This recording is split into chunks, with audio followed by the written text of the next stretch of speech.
I was 8 years old when my sister Reagan died, and I'm not sorry to say that it was a happy time in my life. She was always a terrible person, as in she would always hit me, not like a sibling play fight kind of thing, like a real balled fist, hair pulling and toss me around violently. Our parents couldn't control her. She would go against their word and even took to drugs at 16. She would even go as far as putting holes in the walls and trashing up the house. She cost thousands of dollars in repairs, but I really can't say how my parents felt about her passing. Things were quiet and peaceful for a good few years. I was an only child and got all the attention, which was a good thing. House was always clean and no drama at all, so it was really a blessing she passed away. Sad, but not too sad to say. About a month after my 10th birthday, I started to notice small bruises on my arms and on my neck as well. My mother thought I was being bullied in school, but the honest truth was that I had no clue where they were coming from. The next few weeks they kept reappearing, and the pain of them had started to get worse. Even the doctor couldn't explain it and just chalked it up to lack of iron, but that really wasn't the case either. Then one night I was laying in bed reading a comic book with a small nightlight, and that's when I felt my bed nudge forward slightly. My heart skipped a quick beat at that moment, and it happened again as I looked around my room. My bedroom door was slightly open, so there was some light coming in, and suddenly my entire bed had started to shake violently. I screamed as I grabbed the back of the bed frame, screaming for my dad, and he comes rushing in to catch the last few seconds of it shaking. My mother followed a few seconds later, and I told them what happened. Even with my father just witnessing those few seconds, he was in denial and blamed me for overreacting. The next night I decided to sleep on the couch for the fear of the same thing happening, so I set up a plan of movies to watch with snacks and sodas to keep me going for as late as I can go. Going in midway through the second movie, I passed out with a bag of chips on my lap and a soda in my hand.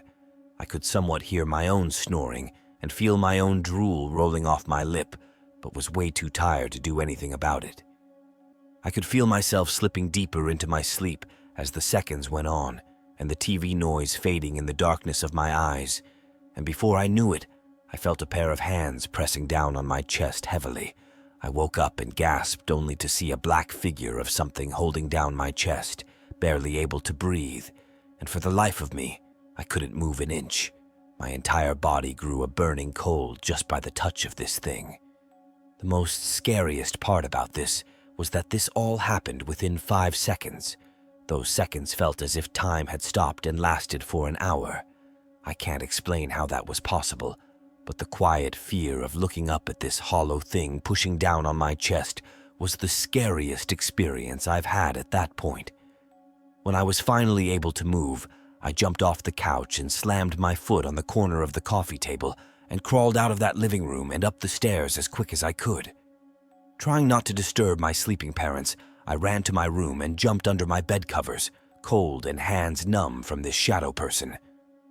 I cried that whole night thinking back at what I saw, and I tell you now, I don't like, not ever, but looking at that thing. I swear it looked like my deceased sister.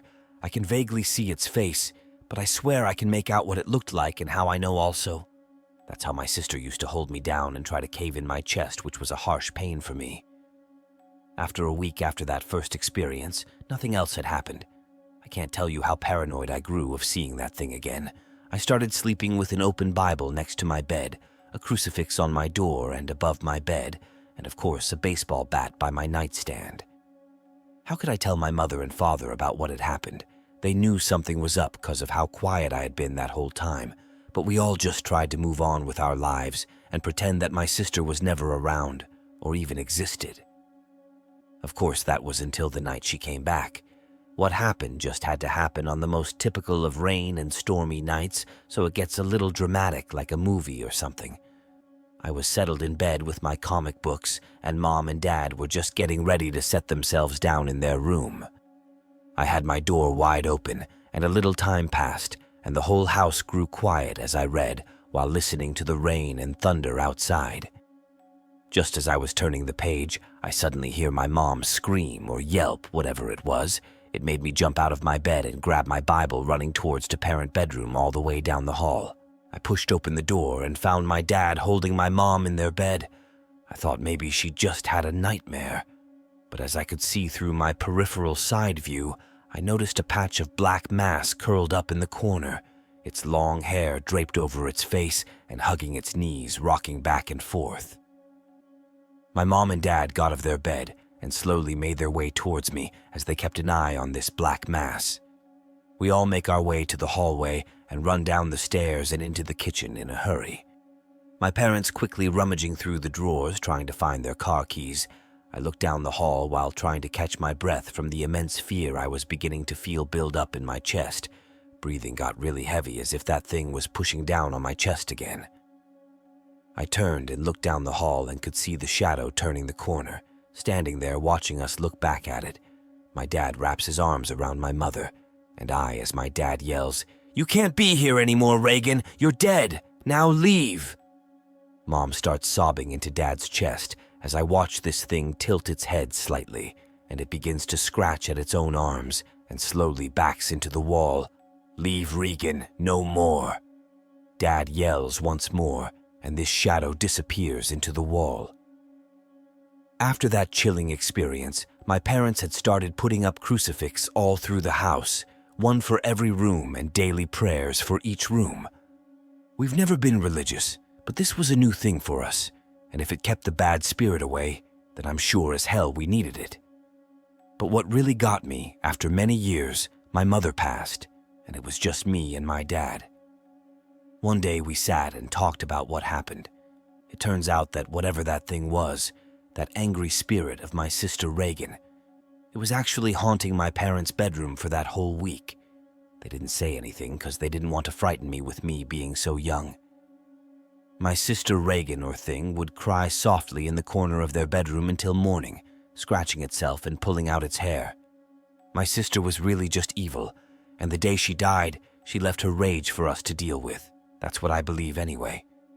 I can't mention half the things she has done, but what I can say is that the world would be better off without her.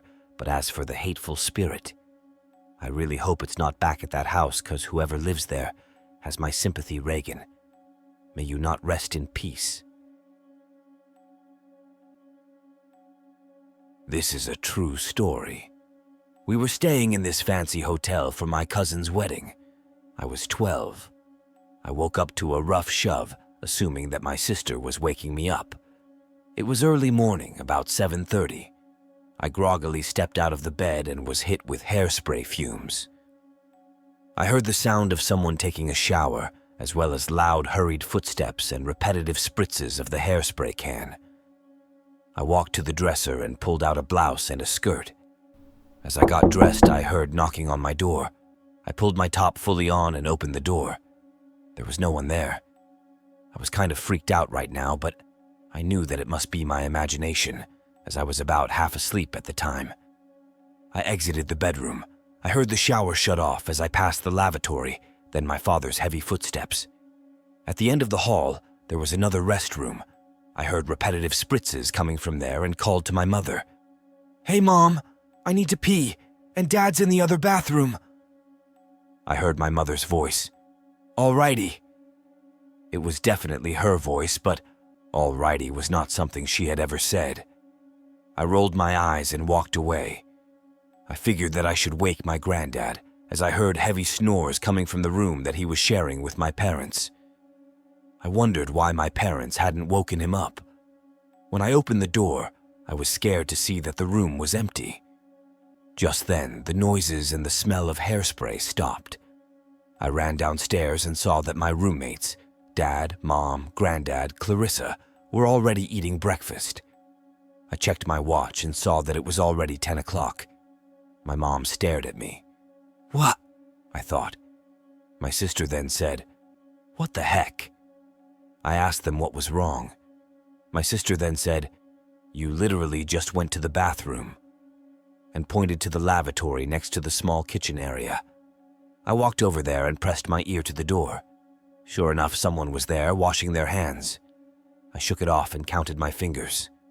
10 of them. I wasn't dreaming. I knocked on the door, and inside the bathroom, I heard my own voice calling out, "Alrighty!" I looked over at my parents, sister, and granddad, who were all pale. Behind my back, I heard the lock click, followed by my own voice saying, "Hey there, Sarah!" and footsteps.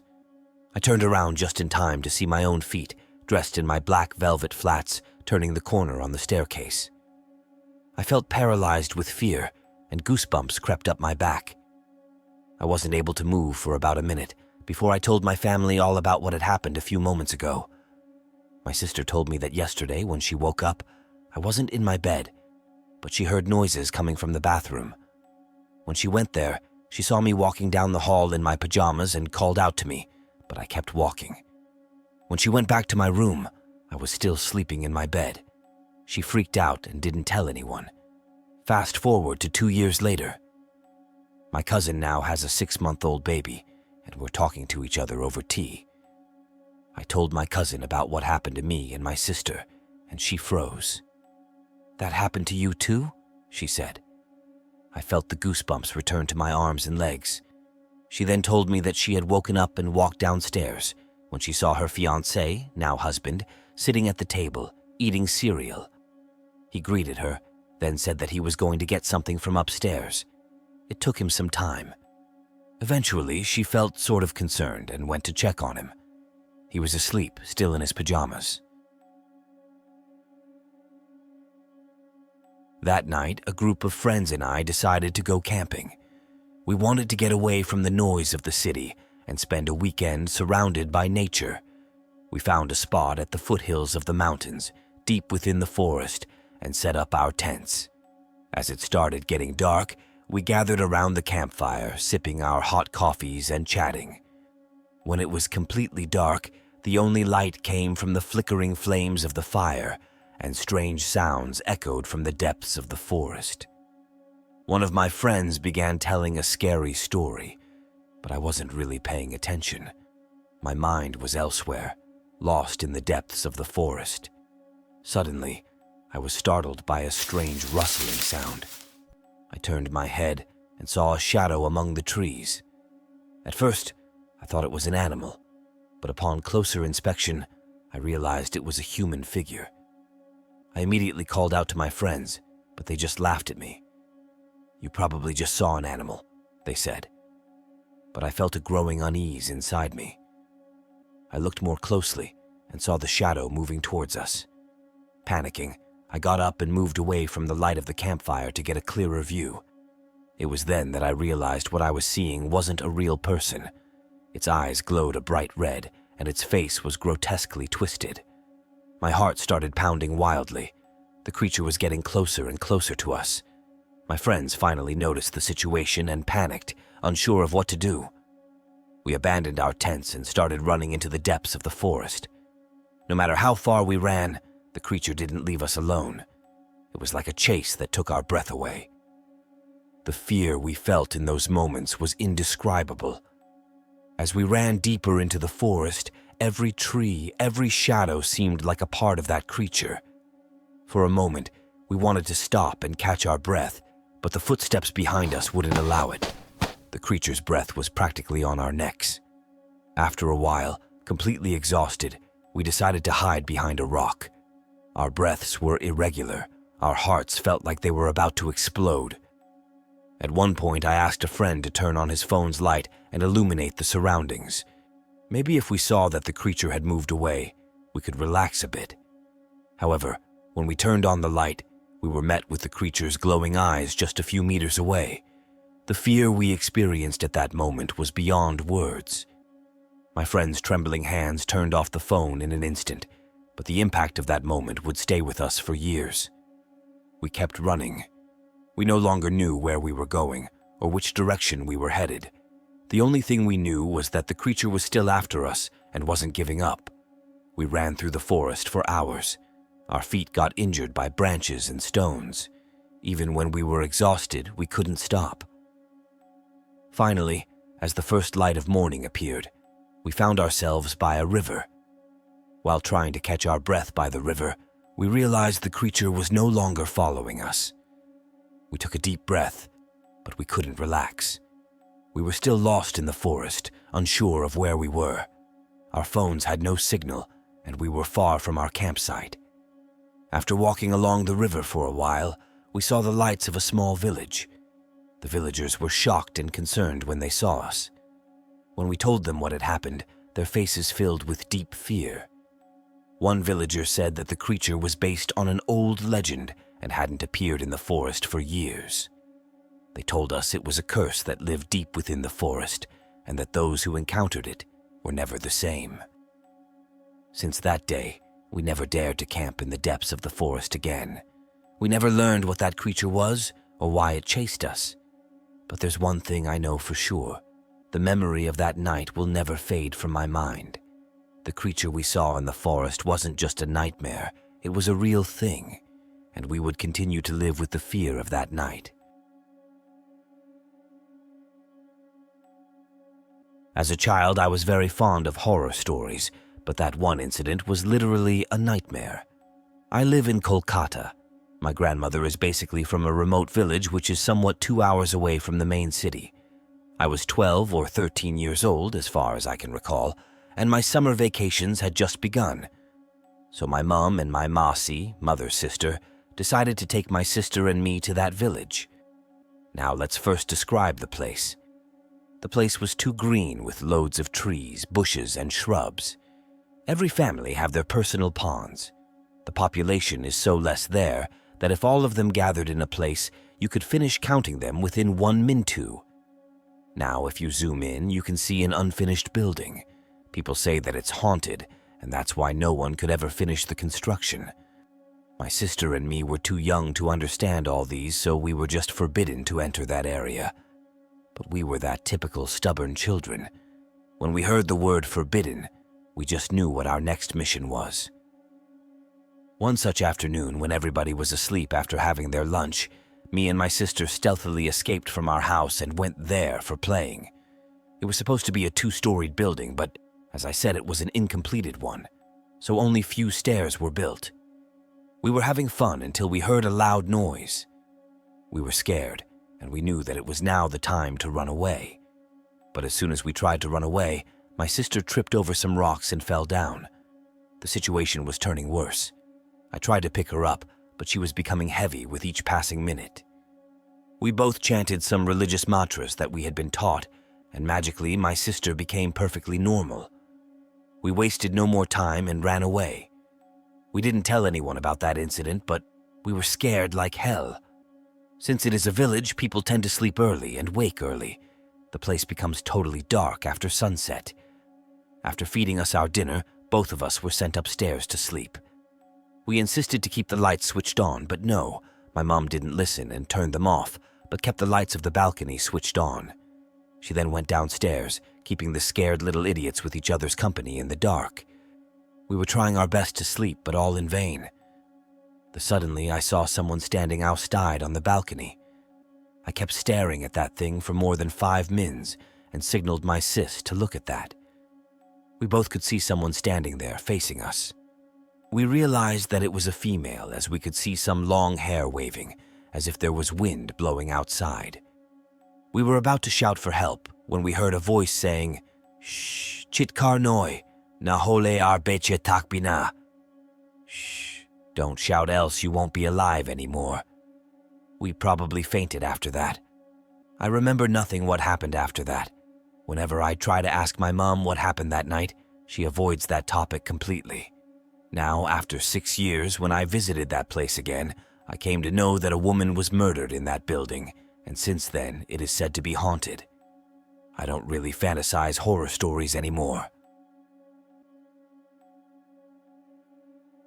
I never used to get much mail when I was younger and still living at home. I didn't send out for things or have any pen pals or the like. Of course, I was a kid and I didn't have any bills in my name, so I didn't get that either.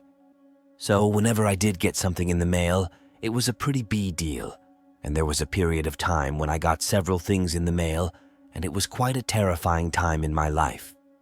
I was 17 when this happened. I was a senior in high school, and I was an only child. Both of my parents worked, and I would always get home from school before they got home from work. I would usually get a few hours to myself before they arrived. The mail came while I was at school, so I would always get to it before my parents. One day, I went through the mail and noticed that there was a letter to me in the mail. Like I mentioned, this was not the sort of thing I was used to, and therefore had no idea what it was. When I opened the envelope up, there was a single folded sheet of paper inside of it. I unfolded it and was surprised to find it completely blank. There was no return address on the letter, and therefore I had absolutely no idea who sent it. It was weird and a little bit unnerving as well. Still, it wasn't a big deal, so I put it out of my mind until my parents got home. Then I showed them the empty letter, and they were a bit surprised too. But like me, they didn't think it was anything to worry about. Perhaps someone had written me a letter and had folded up the wrong sheet of paper and put it in the envelope. I think it was probably a week later that I got another letter in the mail. It wasn't too long after the first one arrived. When I opened up this one, I was relieved that it actually had some writing on it. But the content was not what I was expecting. The letter read something to the point of, "I enjoyed seeing you at school today. I didn't know that you walked home from school. Maybe I will give you a ride home someday." Okay, that was different than the first one I received, but it still was very confusing. Like before, it wasn't signed and there was no return address for it. I assumed it was the same author of the first letter, however. When I told my parents about it this time, they gave me a little ribbing for it. They thought that I had a secret admirer from school. They tried to drill me to see if I could think of who it might have been, but I really had no idea. I wouldn't have thought it would have been any of my friends because they knew that I walked home from school. This time I thought more about it than I had before, although I was just more curious if it might have been someone I knew or not. Over the next few weeks, I would get the occasional letter in the mail from the person. It would always be just a couple of lines mentioning something that happened in school. There was one where they congratulated me for running the fastest mile in gym class. That didn't narrow it down because the gym classes were huge, but I did start looking around in gym class, trying to see if someone was watching me. After receiving several of these letters in the mail, it began to lose its charm, though. I began to get more weirded out than anything else. All the letters would be mentioning things from my daily school life, and it began to get a bit creepy. This person was obviously paying a whole lot of attention to me, and I began feeling their eyes on me all the time. In short, the letters were beginning to feel stalkerish and were making me feel quite paranoid.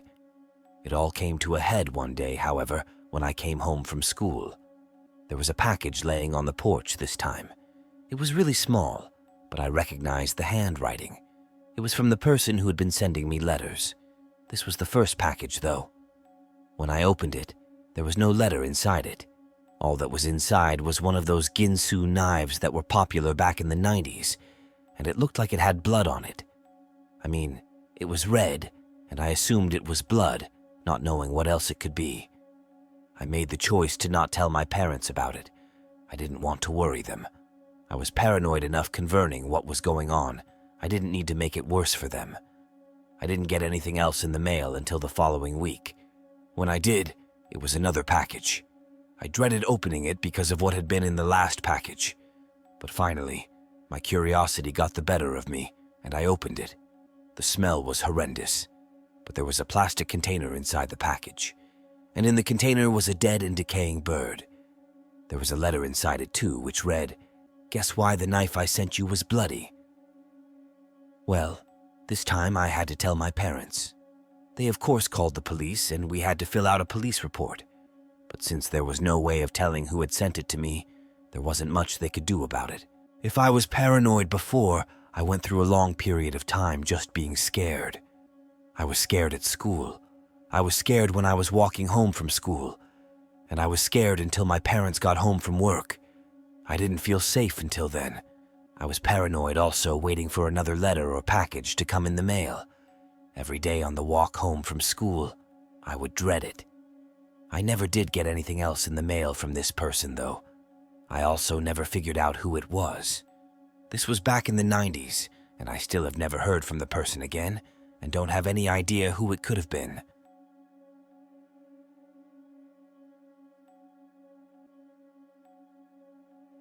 There was this old abandoned hospital on some private land just outside of the town that I grew up in. It had closed down decades before, and the road leading to it was closed off by the owners, so very few people had ever seen it since it closed. But it was something that the kids in school always talked about, as if it were haunted. When I was 15, my best friend and I decided that we wanted to go and check it out. We had never been there before, but we always liked to explore the woods, especially in places that we weren't supposed to be in.